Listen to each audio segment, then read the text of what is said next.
Final match হয়ে গেল, আপনি অনুভূতিটা জানতে চাই। অনুভূতিটা আসলে আমরা যখন ব্যাটিং এ ছিলাম, আমরা বল টু বল গেম পার্টনারশিপ গড়ে উঠছে আমাদের মাঝখানে। আমার সাথে তুহিনের দেন আসলো হচ্ছে সে অনেক ব্যাটসম্যান যে আসলো, তার সাথে আমাকে পার্টনারশিপ দিচ্ছে।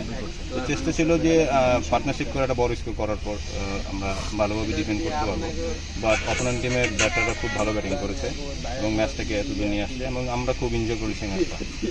আপনার দলীয় অধিনায়ক কাজী রিয়াজ রহমান, তিনি কিন্তু কনফিডেন্স লেভেলটা অনেকটা হায়ার ছিল এবং শেষ মুহূর্ত পর্যন্ত তিনি কিন্তু ভেবেছিলেন আমরাই জয়লাভ করব।